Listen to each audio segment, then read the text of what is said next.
Silence is not empty. It is a voice waiting to be heard. And when you leave a woman in that silence, she does not wither, she awakens. When you stop talking to a woman, the silence you leave behind is not empty. It becomes a space she learns to breathe in. At first, she may feel that absence like a bruise, tender, aching, uncertain. She will wonder what she said or didn't say, what you heard or didn't want to hear. She will pace the walls of your absence like a room with no doors, searching for a reason, a mistake, something she can fix. But the truth will settle slowly, heavy, real, and undeniable. You stop talking not because she failed, but because you chose silence. And that choice, whether out of fear, fatigue, or indifference, becomes the first brick in her rebuilding. The pause, though painful, is power. You see, when a woman is forced to sit alone with herself, she begins to remember the rhythm of her own name. She starts to hear the echo of a voice that was buried beneath compromise, beneath care, beneath all the times she said yes when her soul whispered no. She remembers who she was before she folded parts of herself to fit into a space you no longer occupy. She reclaims her power not in a loud explosion, but in small, sacred acts. She waters the plant she forgot about. She takes herself out to dinner, sits at a table for one, and watches the world move around her, unapologetic, unhurried. She picks up her journal and writes not about you, but about her dreams, her anger, her resilience. She finds the words you never gave her and learns she never needed them. She doesn't curse your name. She doesn't tear herself apart trying to read between the lines of your silence. Instead, she reads herself, the lines on her palms, the curve of her spine, the beauty in her reflection that doesn't ask for approval anymore. There's a kind of sacred fire that rises in a woman when she realizes she was the answer all along, that she didn't need to be rescued, only reminded. And oh, how silence is a harsh but honest reminder. It tells her no one is coming to save you, but then it whispers something else. You don't need saving, you need unleashing. She starts speaking in rooms she once stayed silent in. She stops waiting for a message that never comes and starts writing her own.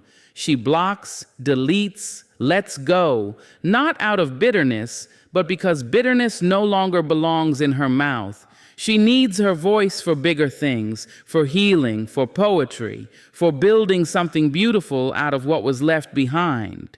This is not a woman scorned. This is a woman awakened. You thought you were leaving her alone, but you were only giving her space. Space to breathe, to stretch, to remember. You thought silence would punish her, but it freed her because she is not made of need. She is made of earth and storm and spine. She is rooted, and roots know what to do in the dark.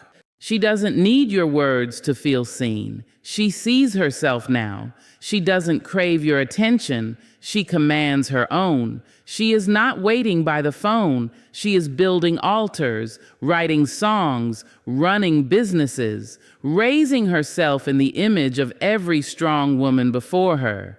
Reclaiming her power doesn't mean she forgets. It means she redefines. She redefines what love means, what strength looks like, what she deserves. And once she's seen herself clearly, there's no turning back. You may cross her path again, and if you do, she will not flinch, she will not tremble, she will smile perhaps, but it will be the smile of someone who survived, not someone who's still waiting. She reclaims her power in your absence, not because you gave it to her, but because you could never take it away. You just reminded her where to find it. When the voices that once surrounded her fall silent, a woman finds herself holding the pen. Not metaphorically at first, but literally. She might pick up a pen just to feel the weight of it in her fingers. The quiet forces her to sit with blank pages, blank hours, and the daunting truth that no one else is coming to finish the story she thought you were writing together. And in that stillness, Something ancient stirs within her, the storyteller. At first, she may write questions, scribbled sentences that carry the ache of confusion. Why? What changed? Did I matter? But eventually, those questions become declarations, not about you, but about her, because she begins to realize that for too long her story was co-authored, that entire chapters bore your voice louder than hers, even when she was the one who bled on the pages. So now, she starts to write her own name in bold. She revisits the beginning, not to relive the pain, but to reclaim it. She writes not to remember you, but to remember herself. The way she used to laugh before doubt crept in, the dreams she silenced to support yours, the days she molded herself into shapes that were easier for others to hold. And the beauty in this rediscovery is that her narrative becomes nonlinear. It dances, sways, pauses, leaps. She lets herself be complicated again, joyful and grieving, soft and steel-spined. She gives herself permission to contradict the expectations others wrote into her margins. One day, she's writing a fierce battle cry. The next, a gentle lullaby to the parts of her heart still mending. Both are true. Both are hers. With every word, she learns that she does not owe her story to anyone, not in apology, not in defense, not in explanation. She no longer writes to be understood. She writes to understand herself, and in that act alone, she heals. She writes through her fear, her fury, her freedom. The silence that was once your absence becomes the ink of her transformation. Her words stretch beyond the pain. They become prayers, poems, manifestos. She writes on receipts, napkins, mirrors. She posts captions with teeth. She sends herself texts at 2 a.m. that say, "You are more than enough," and signs them with her own name.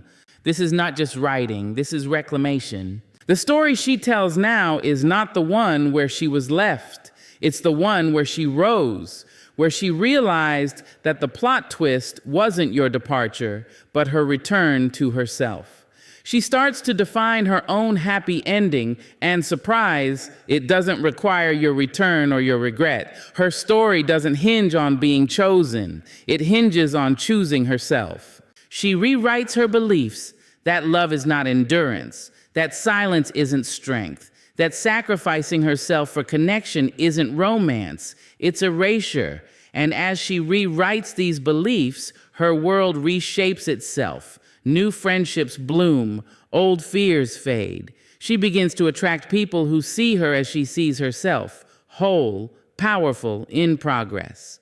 She becomes the author of her becoming, and what a fierce author she is. She doesn't skip the hard chapters, she includes the breakdowns, the unanswered texts, the sleepless nights, but she tells them honestly. And then she writes what came after. The morning she looked in the mirror and didn't feel lost.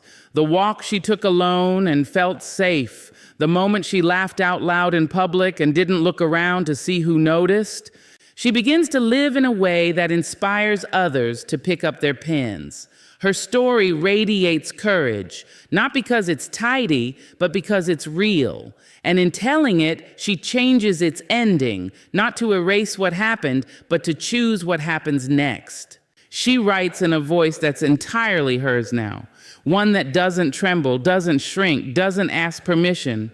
She's not waiting for someone to validate her version of events. She knows her truth. She's lived it. She's living it still. And when the next chapter begins, it won't start with someone entering her life. It will begin with her walking forward, her head high, her pen steady, her voice clear. She no longer needs someone else to tell her story. She's writing it herself, and it's a masterpiece.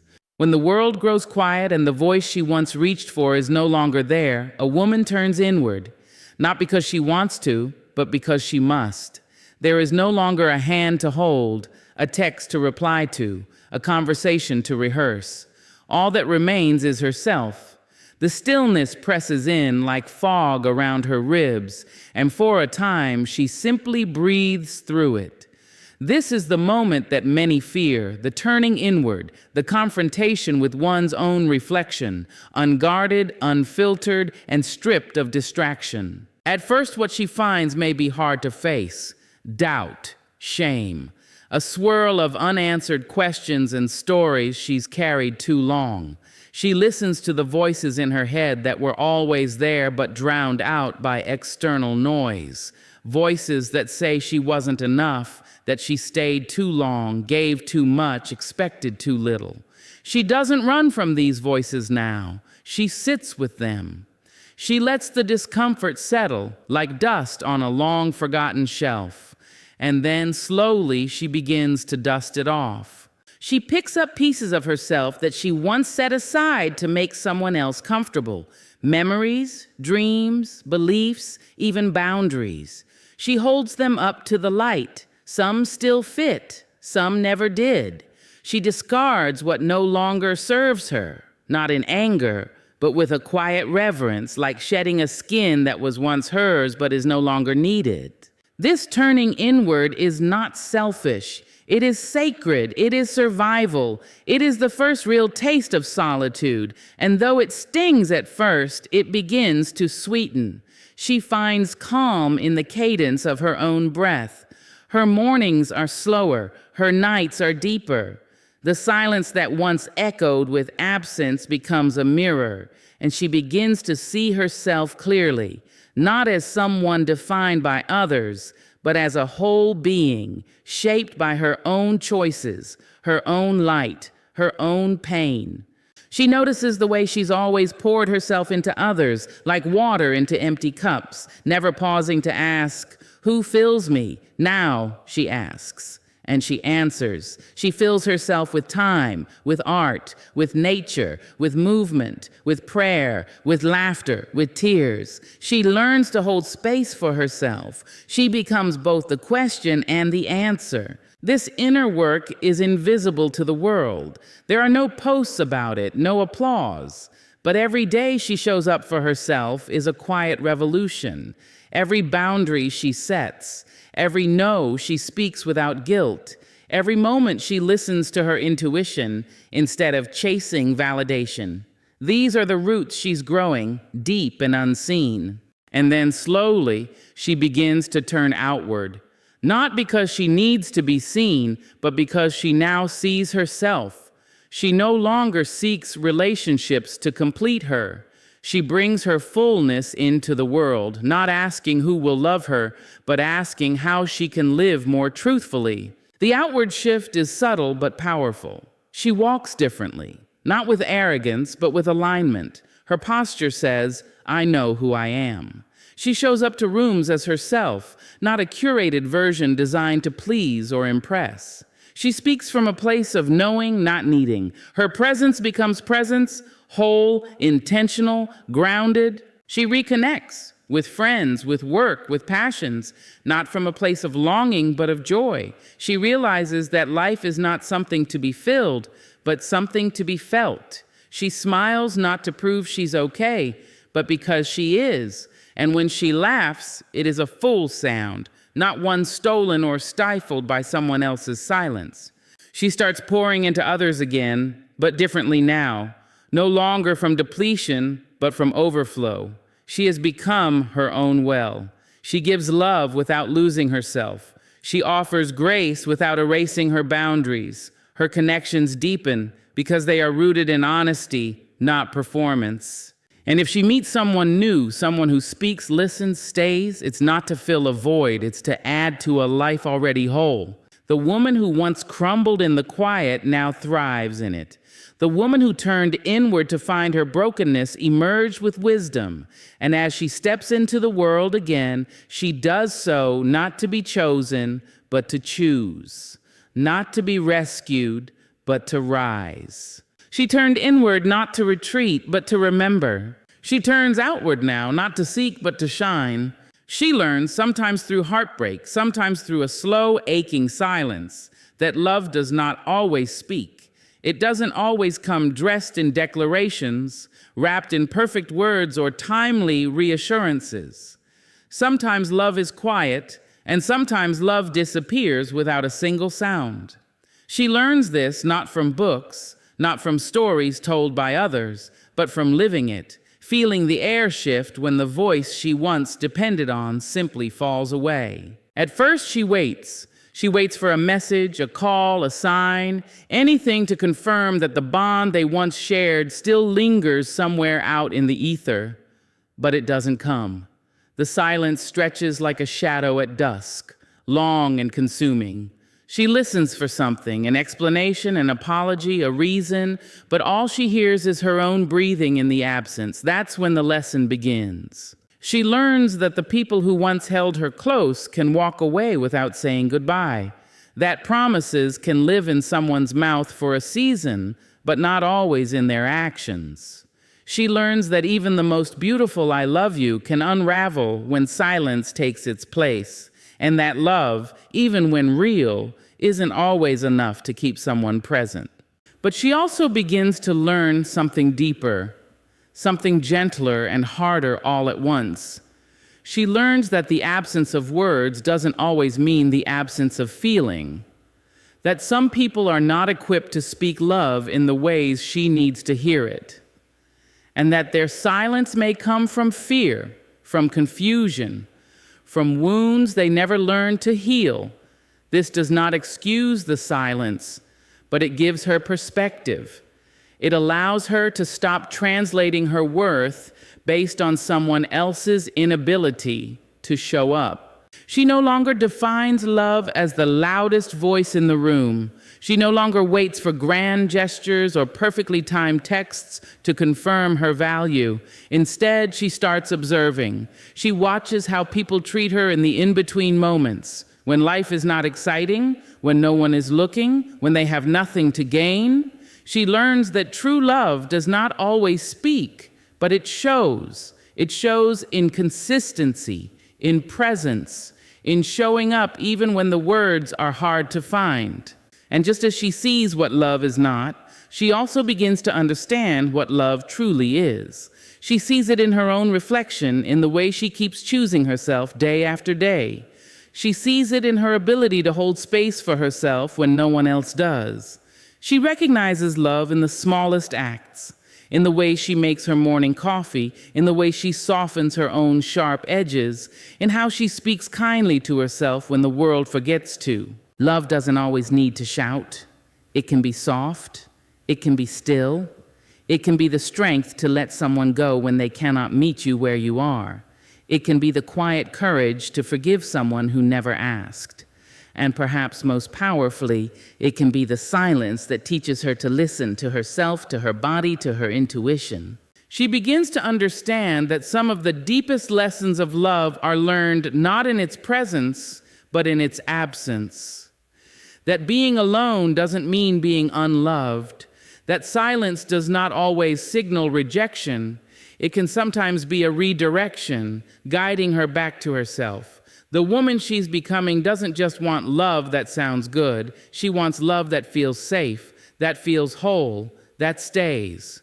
She no longer romanticizes love that vanishes. She no longer calls silence mysterious when it's actually neglect. She doesn't chase what doesn't echo her. She listens, truly listens to what is unsaid, and she believes it. There is a quiet kind of strength in this knowing, in no longer needing love to be loud in order to feel it, in realizing that love that harms, love that hides, love that disappears without care is not love at all. It's a lesson, and she's learned it. Now she loves differently. She listens differently. She speaks only when it's true, and she stays only when it's safe. She doesn't beg for words that should come freely. She doesn't cling to ghosts. She honors the silence because it taught her everything the noise never could. She builds without applause, not because she doesn't deserve the cheers, the praise, the recognition, but because she has learned not to wait for it. Not anymore. The world may not see her efforts, may not witness her early mornings or her quiet nights, her tired hands or her relentless will, but she keeps going. She builds anyway. At first, she used to look around after each effort, each decision, each brave step forward. She waited for someone to notice, to say, "You're doing great," to say, "I see you." She needed that once, not out of vanity, but out of a hunger to be seen, to be affirmed, to be reminded that her effort mattered. But the silence that met her taught her something more enduring than applause ever could.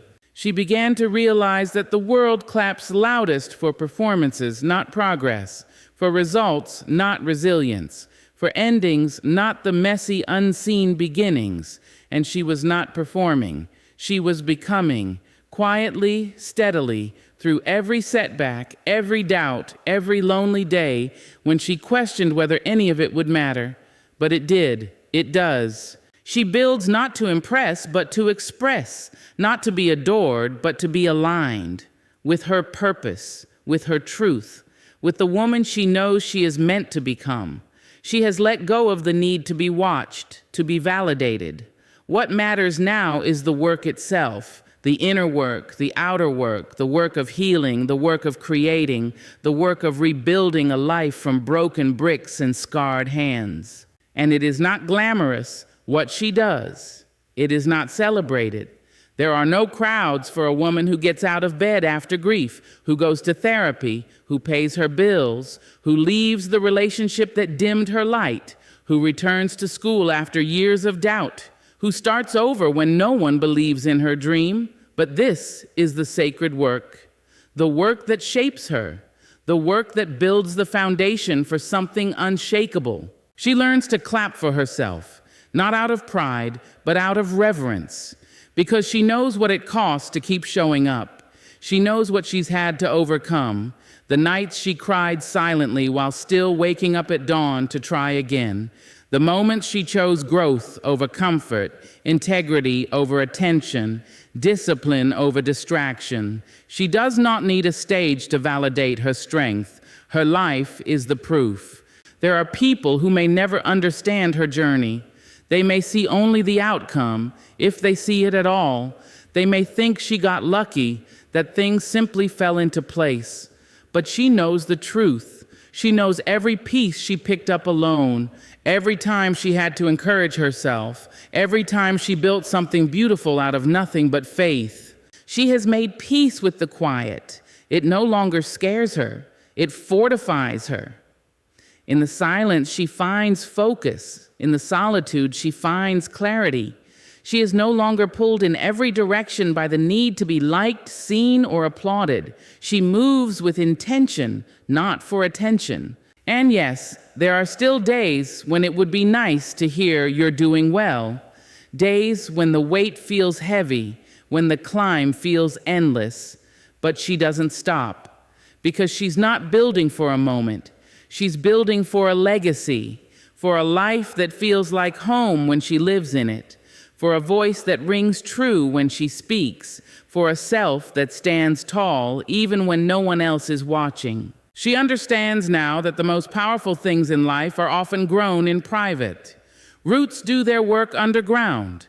Foundations are poured before anyone sees the house. Healing happens behind closed doors, and so does becoming. Quiet, steady, true. She builds without applause because she knows that applause is fleeting. But character, purpose, self-respect, those last. And that is what she is shaping, something lasting, something real. She no longer asks, will they notice? She only asks, is this true to me? And with that question as her compass, she keeps building, stone by stone, day by day, until one day she looks around and realizes she has built a life worthy of the quiet. She comes back, different, not louder, not flashier, but rooted, calm, certain in a way that startles even those who thought they knew her best. Something in her has shifted. You can see it in the way she moves, deliberate, present, no longer chasing after people, explanations, or lost time. She doesn't need to prove anything anymore. She just is. And that is more powerful than anything she's ever said. When she left, whether by choice or by circumstance, she was carrying the weight of questions, the ache of not being understood, the exhaustion of giving too much to places that only took. She left not to disappear, but to find something, to remember who she was before the world taught her to shrink, before love taught her to forget herself. She left with her heart in pieces, but with a quiet determination to gather each one and hold it tenderly. She did not return overnight. There were no quick fixes or easy affirmations. The path was long, and it asked much of her. It asked her to sit with discomfort, to look at her reflection and face the parts she had long ignored. It asked her to forgive herself for staying too long, for hoping too hard, for trusting people who couldn't carry her heart. And so she did the work, slowly, honestly, without shortcuts. And in that space, unseen, uncelebrated, she changed. She learned to enjoy her own company, not as a backup plan, but as a gift. She found joy in the quiet, strength in the solitude. She stopped searching for someone to fill her emptiness and instead learned to fill it with herself, her passions, her voice, her healing. The silence that once made her feel abandoned became her sanctuary. When she comes back, she no longer bends to fit in. She no longer lowers her standards for the sake of being loved. She no longer explains herself to people committed to misunderstanding her. She comes back with boundaries like breath, natural, necessary, and non-negotiable. She doesn't fight for space anymore. She takes it. She doesn't wait for permission. She moves forward. Those who knew the version of her who overextended, over-apologized, and overcompensated might be confused. They might say she's changed. They're right. She has. She's no longer available for what drains her. She no longer plays roles that cost her peace. She no longer settles for anything less than mutual respect and real connection. And no, she's not cold, she's not bitter, she's not angry, she's just awake. Her eyes are open now, open to her worth, open to the lessons, open to the kind of life she wants and the kind she'll never accept again. Her heart is softer, but her standards are higher. She still believes in love, in friendship, in possibility, but now she believes in herself more. She carries herself differently, not with arrogance, but with clarity. There's a stillness to her presence, a quiet knowing that she doesn't need to chase what's meant for her. She doesn't rush, she doesn't force. She trusts the timing of her life, and in that trust, she finds her power. She's not coming back to be who she was. That version of her served its purpose. That version loved deeply, gave fully, learned painfully. But she outgrew her, and now she's stepping into the version she was always meant to be, the one who no longer doubts her voice, the one who no longer needs to be chosen to feel worthy, the one who walks into rooms without shrinking, who speaks without apology, who lives without fear of being alone. She comes back, and though her story may look the same from the outside, she knows everything has changed, because this time she's not returning to familiar patterns. She's not returning to people who only knew how to love her conditionally. She's returning on her terms, whole, healed, unshakable. She doesn't need to announce her transformation. She is the announcement. Every step, every boundary, every choice she makes now declares, I am not who I was, I am more. I am here, and I am not going back. So remember this, when you stop talking to a woman, you are not ending a conversation. You are unlocking her revolution. Do not be surprised when you return and find her gone, not because she left, but because she rose. And when a woman rises, she does not knock on the door you closed. She builds one of her own.